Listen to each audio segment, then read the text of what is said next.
हम बोलेंगे जय हिंद और आप सबको मिलके बोलना है जय हिंद की सेना। हम बोलेंगे जय हिंद, आप क्या बोलेंगे? जय हिंद, जय हिंद।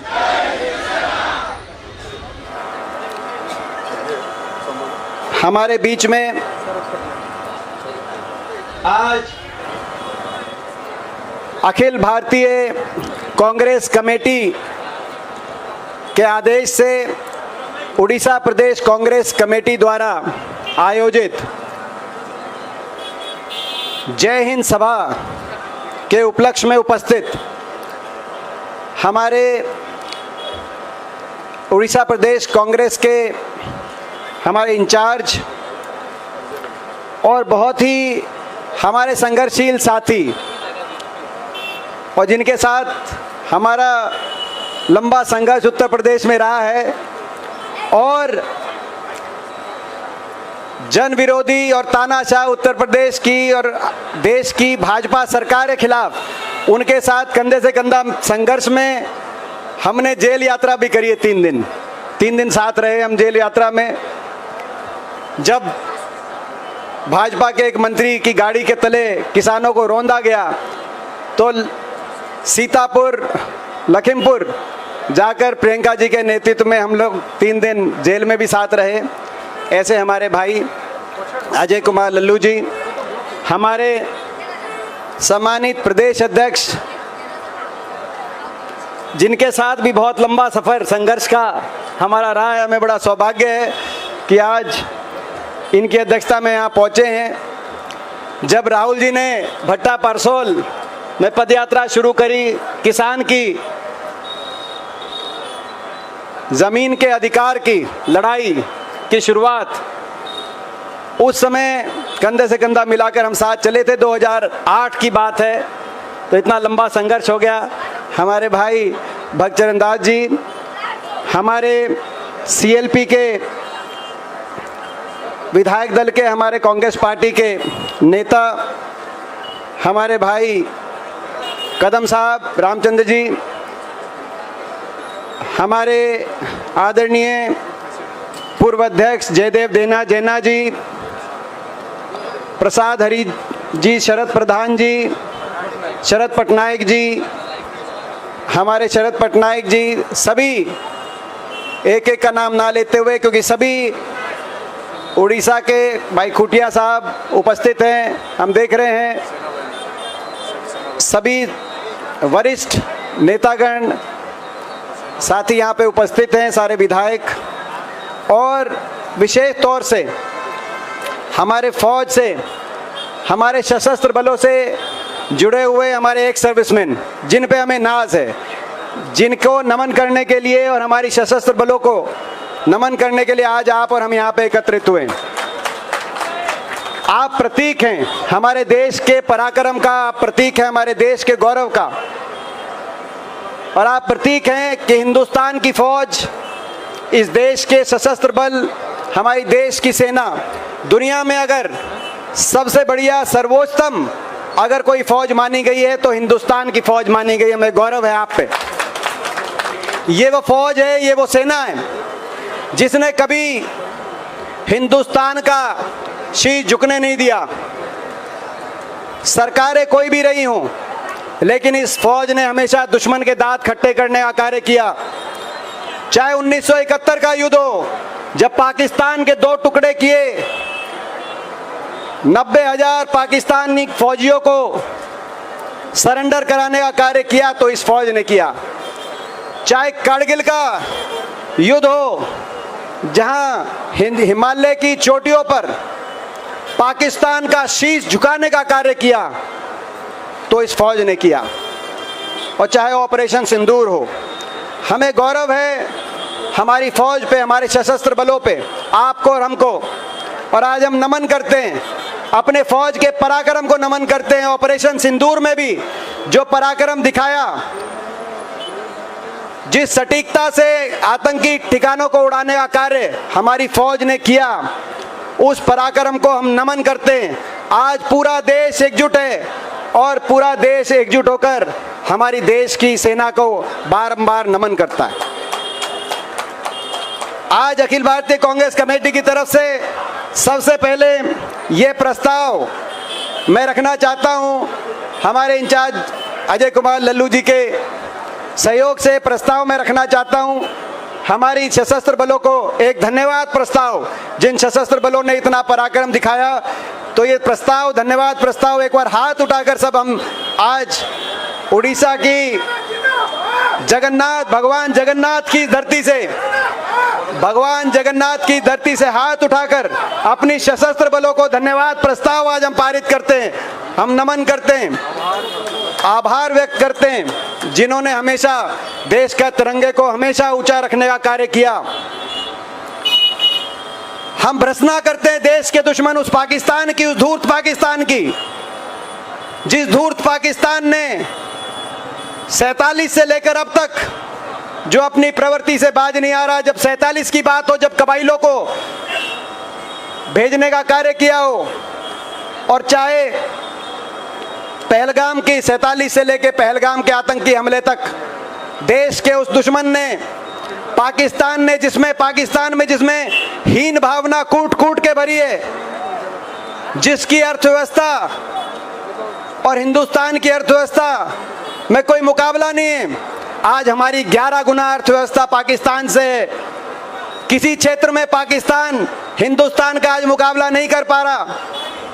जो लोग कहते हैं कि 70 साल में क्या हुआ, उन लोगों को मैं बताना चाहता हूं, 70 साल में पाकिस्तान को इतना पिछाड़ दिया हमने कि आज पाकिस्तान, दुनिया के गरीब मुल्कों में पाकिस्तान की गिनती होती है तो पूरी दुनिया में हिंदुस्तान की गिनती विश्व शक्ति के रूप में होती है। 11 गुना हमारी अर्थव्यवस्था पाकिस्तान से। लेकिन इस हीन भावना से भरे पाकिस्तान में सीधी लड़ाई करने की हिम्मत नहीं हमसे। जो सीधी लड़ाई ना करे वो पीठ के पीछे वार करता है। ऐसा धूर्त पाकिस्तान बार बार आतंकवादियों को आगे करके पाकिस्तान हिंदुस्तान के पीठ में वार करने का प्रयास करता है। आपने देखा, और जब भी करता है हमारी देश की फौज पाकिस्तान के दांत खट्टे करने का कार्य करती है, उसको मुंह तोड़ जवाब देने का कार्य करती है। ये देश का इतिहास है, ये हमारे देश के 75 साल का गौरवमय इतिहास है। और इसी कड़ी में पाकिस्तान ने एक नापाक कोशिश करी, पहलगाम में एक आतंकी हमले को प्रायोजित करके। पहलगाम में जो हुआ वो आपने देखा, और जैसे ही पहलगाम में आतंकी हमला हुआ, पूरा देश एकजुट हो गया हमारी देश की फौज के साथ, सशस्त्र बलों के साथ। पूरे देश की भावना बन गई कि इस बार पाकिस्तान को मुंह तोड़ जवाब दिया जाए और आतंकवादी ठिकानों को ही नहीं, पूरे आतंकवाद की फैक्ट्री को मूल रूप से नष्ट किया जाए। ये देश की भावना बनी। मैं धन्यवाद करना चाहता हूं कांग्रेस के हमारे राष्ट्रीय अध्यक्ष खड़गे जी का, मैं धन्यवाद करता हूं हमारे नेता राहुल गांधी जी का, जिन्होंने उसी दिन ये बयान दिया कि हम अपनी देश की फौज के साथ हैं और देश की सरकार के साथ हैं। सरकार कोई भी कदम उठाए, जो कदम उठाना है वो उठाए, मगर इस बार पाकिस्तान को मुंह तोड़ जवाब मिलना चाहिए। जो सरकार कदम उठाएगी पूरा देश उनके साथ है और कांग्रेस पार्टी उनके साथ है। ये उन्होंने तुरंत बयान दिया। देश की एकजुटता का भाव, और उस जो एकजुटता की भाव से हमारी फौज आगे बढ़ी, ऑपरेशन सिंदूर को अंजाम दिया। पाकिस्तान के में आतंकी ठिकानों को हमारी फौज ने उड़ाने का कार्य किया, और हमारी फौज काफी आगे बढ़ गई थी। देशवासियों को ये आशा देशवासियों के दिलों में जग गई थी कि आज देश भी एक है, देश की भावना भी एक है, और हमारी फौज के बढ़ते कदम हैं। और अब आतंकवादियों का पूरी तरीके से मूल रूप से उनके सारे इंफ्रास्ट्रक्चर को नष्ट करने के लिए हमारी फौज पाकिस्तान के अंदर मार्च करने की तैयारी में। लेकिन ऐसी घड़ी में आपने देखा अमेरिका ने, जब ये ऐसी परिस्थितियां बनी तो अमेरिका की ओर से न जाने कहां से अमेरिका की ओर से युद्ध विराम की घोषणा हुई। और केवल एक बार नहीं, अमेरिका ने 8 बार, अमेरिकी राष्ट्रपति ट्रंप ने 8 बार युद्ध विराम की का श्रेय अमेरिका को अपने बातों में लेने का कार्य अमेरिका ने किया, जो समझ से परे की बात है। हमने देश के साथ एकजुट होकर सरकार का और फौज का साथ देने का निर्णय किया, कांग्रेस पार्टी ने, हमारा कर्तव्य था। मगर अब युद्ध विराम हो चुका है और युद्ध विराम के बाद सारी परिस्थितियों को समझना जरूरी है। ये जो एकजुटता की भावना देश में उभर के आई थी, आज सबसे पहली बात जो समझने की जरूरत है कि वो कौन लोग हैं जिन्होंने इस एकजुटता की भावना को अपनी राजनीति के लिए तोड़ने का कार्य किया। प्रेस के माध्यम से हम कहना चाहते हैं कि भारतीय जनता पार्टी, जब देश एक था, फौज के हौसले बुलंद थे, तब भारतीय जनता पार्टी ने उस एकजुटता की भावना को अपनी राजनीति के लिए तोड़ने का प्रयास किया। हमारे दुश्मन के हौसले जिससे बढ़े। कौन लोग थे जिन्होंने हमारी वीरांगना, जिन्होंने अपने सुहाग को पहलगाम में खोया? हमारी देश की बेटी हिमांशी नरवाल को ट्रोल किसने किया? सारा देश जानता है। हमारे देश के विदेश सचिव विक्रम मिश्री, उनको ट्रोल किसने किया? सारा देश जानता है। वो कौन थे भारतीय जनता पार्टी के मंत्री मध्य प्रदेश के, जिन्होंने कहा कि देश की फौज, किसी एक व्यक्ति अपने नेता का नाम लेते हुए कहा कि उनके आगे देश की फौज नतमस्तक है। ये देश की फौज है, ये अगर नतमस्तक होती है तो भारत माता के आगे नतमस्तक होती है। वो देश की फौज है। भारत माता को बांटा नहीं जा सकता, जैसे भगवान जगन्नाथ को बांटा नहीं जा सकता। पूरा देश, पूरी सृष्टि उनके सामने नतमस्तक है। भारत माता के सामने भी सब नतमस्तक है और देश की फौज नतमस्तक है। लेकिन वो कौन लोग थे जिन्होंने ये कहा? भाजपा के मंत्री थे। वो कौन लोग थे? भाजपा के, वो क्या मध्य प्रदेश के मंत्री, जिन्होंने कहा कि कर्नल सोफिया कुरैशी आतंकवादियों की बहन है। आज मैं बताना चाहता हूं भारतीय जनता पार्टी वालों को, कर्नल सोफिया कुरैशी हमारी बहन है। कर्नल सोफिया कुरैशी हिंदुस्तान के 140 करोड़ लोगों की बहन है। जिस भी हिंदुस्तान के नागरिक ने वर्दी पहनकर जो फौज में देश की सीमा पे खड़ा हमारी सुरक्षा रक्षा के लिए, वो आपका, हमारा, हिंदुस्तान के 140 करोड़ लोगों का भाई और बहन है। किसी धर्म, जाति, विचारधारा के भाई और बहन के रूप में उनकी पहचान नहीं बनती। उनकी पहचान भारत की फौज के हिसाब से उनकी पहचान बनती है। मगर वहां भी आपने देखा किस तरह की राजनीतिक, और भाजपा की तरफ से कोई रोक टोक नहीं, यहीं तक नहीं रुके। उसके बाद हरियाणा के एक सांसद, भाजपा के हरियाणा के एक सांसद ने क्या कहा? उन्होंने कहा कि पहलगाम घटना के लिए कहीं ना कहीं जो हमारी बेटियां जिनके सुहाग उजड़े हैं, हमारी जो वीरांगनाएं जिनके सुहाग उजड़े हैं, कहीं ना कहीं वो भी दोषी हैं। ये भाजपा के एक सांसद के बोल, ये भाजपा के सांसद के बोल रहे। और उसके बाद भी भाजपा ने इनमें से किसी पे कार्रवाई नहीं करी। इन पे कार्रवाई होनी चाहिए कि नहीं होनी चाहिए, मैं आपसे पूछना चाहता हूं। भाजपा ने किसी पे कार्रवाई नहीं करी। ये कैसी देशभक्ति है? ये कैसा राष्ट्रवाद है? देश किसी दल से ऊपर नहीं हो सकता। आप अपनी राजनीति के लिए देशभक्ति का प्रयोग नहीं कर सकते।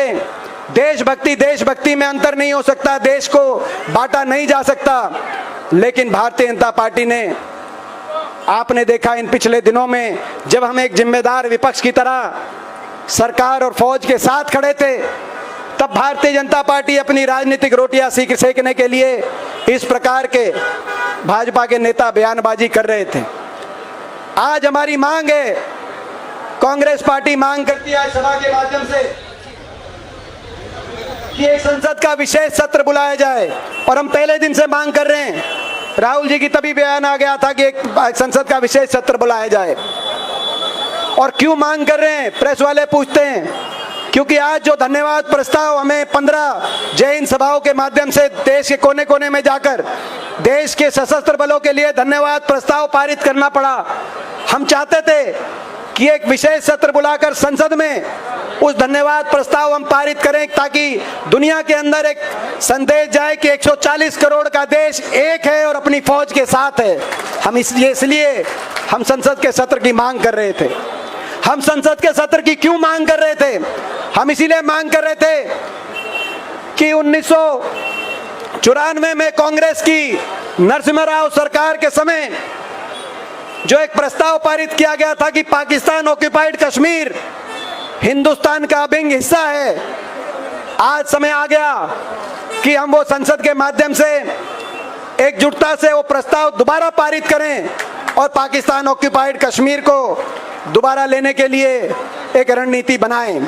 हम क्यों मांग कर रहे थे? संसद के विशेष सत्र की क्यों मांग कर रहे हैं? क्योंकि सरकार बिंदुवार बताए देश के सामने कि किन परिस्थितियों में अमेरिका ने सीज फायर की घोषणा करी और 8-8 बार घोषणा करी। किन परिस्थितियों में अमेरिकी राष्ट्रपति, उनकी ऐसी क्या हिम्मत अमेरिकी राष्ट्रपति ट्रंप की, जो कह रहे हैं कि व्यापार का धौंस दिखाकर हमने ये सीज फायर कराया है। ऐसी क्या हिमाकत उस अमेरिका की जो वो कह रहे हैं कि कश्मीर पे बात होगी, जबकि कश्मीर पे कोई विवाद नहीं है। कश्मीर हिंदुस्तान का भी हिस्सा है और रहेगा। कश्मीर पे कभी कोई चर्चा नहीं हो सकती। चर्चा होगी तो आतंकवाद पे चर्चा हो सकती है, कश्मीर पे नहीं हो सकती। मगर वो ट्रंप कह रहे कश्मीर पे चर्चा होगी और एक तीसरे मुल्क में चर्चा होगी। तो ऐसी क्या हिमाकत, ऐसी क्या हिम्मत 140 करोड़ के एक विश्व शक्ति हिंदुस्तान, भारतवर्ष के सामने ये अमेरिका, ये वही अमेरिका है जिसने 1971 में, जिस अमेरिका ने कहा था उनके राष्ट्रपति ने कि आप बांग्लादेश के अंदर फौज मत भेजिए, हम अपना 7वां लड़ाकू बेड़ा ढाका भेज रहे हैं। और इंदिरा जी ने कहा था आपका बेड़ा 20 दिन में पहुंचेगा और ढाका में आपको पाकिस्तान की फौज नहीं, हिंदुस्तान की फौज आपके बेड़े को आगे स्वागत करने के लिए पहुंचेगी। ये वही अमेरिका है उस समय। तो उस अमेरिका की अब ऐसी हिमाकत 8-8 बार हमारे देश का तिरस्कार कर रहा है और उनका जवाब नहीं दिया जा रहा, उनका खंडन नहीं किया जा रहा। आज तक प्रधानमंत्री जी या विदेश मंत्री जी का कोई बयान नहीं आया। हम कहना चाहते हैं इनको कि देश साथ देगा, आप अमेरिका के राष्ट्रपति की बात का खंडन करें, कह दें कि ये झूठ बोल रहे हैं। मगर इतना समय हो गया, कोई बात नहीं आई। हम विशेष सत्र की इसलिए बात कर रहे हैं कि इन सारी बातों पर चर्चा और देश एकजुटता से एक रणनीति बनाए कि आतंकवाद को पूर्णतः नष्ट करने के लिए क्या कदम हमें उठाने पड़ेंगे। क्या वो कारण रहे कि IMF ने 1 अरब से भी ज्यादा अमेरिकी डॉलर की राहत एक लोन के माध्यम से ऑपरेशन सिंदूर के बीचों बीच, जब ऑपरेशन सिंदूर चल रहा था तो दुनिया के 25 सबसे शक्तिशाली देश इकट्ठे हुए और उन्होंने हम पाकिस्तान को 1 अरब डॉलर का लोन देने का कार्य किया। पाकिस्तान को किस बात का इनाम, हम सवाल पूछना चाहते हैं। जो पाकिस्तान दुनिया में आतंकवाद को संरक्षण देता हो, जिस पाकिस्तान के एक बिल में ओसामा बिन लादेन, एक बिल में पाकिस्तान की फौज के कैंटोनमेंट के साथ छुपा मिला हो, जिस पाकिस्तान में हफीज सईद हो, जिस पाकिस्तान में अजहर मसूद हो, उस पाकिस्तान को दुनिया के 25 मुल्क IMF के माध्यम से फैसला करते हैं कि ऑपरेशन सिंदूर के बीचों बीच 1 अरब डॉलर का लोन देने की कार्रवाई करते हैं। उस समय हमारे विदेश नीति के माध्यम से तो उनको हमें जवाब देना ही होगा, उस समय भी देना चाहिए था और आगे भी देना होगा। लेकिन हम दुनिया के सामने जागरूकता पाकिस्तान के बारे में लाने की भी, हम अपने कर्तव्य निभाने के लिए जब ये प्रतिनिधिमंडल गए, संसद के हमारे साथी गए, तो कांग्रेस ने फैसला किया कि हम भी जाएंगे और दुनिया के सामने पाकिस्तान को एक्सपोज करने के लिए हम अपने कर्तव्य को निभाने का कार्य करेंगे और विदेश की धरती पर एक स्वर में हिंदुस्तान बोलेगा और पाकिस्तान को एक्सपोज करेगा। हमने अपना राज धर्म निभाया और हम अपना देश धर्म निभा रहे हैं, लेकिन सत्तारूढ़ दल भी अपना देश धर्म निभाए। राजनीति करने की हमारी फौज पे राजनीति और फौज के पराक्रम के पे राजनीति करने की आवश्यकता नहीं है। भारतीय जनता पार्टी के वालों को हम कहना चाहते हैं, हमने हमेशा देश धर्म निभाया। देश धर्म आपको याद होगा जब 26/11 मुंबई में आतंकी हमला हुआ तो तत्कालीन गुजरात के मुख्यमंत्री, जब आतंकी हमले का जवाब चल रहा था और कार्रवाई चल रही थी, तो तत्कालीन गुजरात के मुख्यमंत्री पहुंच गए मुंबई और उन्होंने अपनी प्रेस वार्ता में जो कहा, बहुत कुछ ऐसा कहा जो राजनीतिक दृष्टि से उस बात को, उस घटना को देखा, लेकिन हमने नहीं किया। जब ये हमला हुआ, जो ऑपरेशन सिंदूर हुआ, हम एक स्वर में सरकार और फौज के साथ खड़े रहे। आज समय आ गया है कि हिंदुस्तान करारा जवाब पाकिस्तान को दे और सारी परिस्थितियों पर खुलकर हमारी देश की संसद में चर्चा हो, ताकि देशवासी सारी परिस्थितियों को समझ सकें। इस भावना के साथ आज जो यहाँ जय हिंद सभा का आयोजन किया गया है, मैं विशेष तौर से जो हमारे प्रभारी हैं राहुल जी के, खड़गे जी के और प्रियंका जी के विश्वास पात्र साथी अजय कुमार लल्लू जी को मैं बहुत बहुत शुभकामनाएं और बधाई देता हूं। मैं इनसे कह रहा था कि जय हिंद सभा 15 जगह हुई है पूरे देश में, मगर शायद जिस भावना के साथ और इतने बड़े जनसमूह के साथ और जिस रूप से, क्योंकि आज ये भी एक जय हिंद सभा की मूल भावना का रूप आपने यहाँ पर प्रदर्शित करने का कार्य किया है कि आज सशस्त्र बलों के हमारे एक्स सर्विसमैन ऊपर बैठे और हम सब नीचे बैठे हैं। तो ये जो जय हिंद सभा, मैं आपको बहुत बहुत बधाई देना चाहता हूँ लल्लू जी, और भक्तचरण दास जी के नेतृत्व में मैं पूरी उड़ीसा कांग्रेस को मैं बधाई देता हूँ। आज ये जो भावना प्रतिबिंबित हुई है जय हिंद सभा के भुवनेश्वर में इस आयोजन से, मैं समझता हूँ देश में एक संदेश जाएगा कि अगर कांग्रेस पार्टी कहीं मजबूती से देश की फौज का कांग्रेस पार्टी ने सम्मान किया है तो वो उड़ीसा में किया है, भुवनेश्वर के अंदर किया है। इसके लिए आप बधाई के पात्र हैं भक्तचरण जी। इन्हीं शब्दों के साथ मैं दोबारा से वो नारा लगाऊंगा, मैं कहूंगा जय हिंद, और आपको क्या कहना है?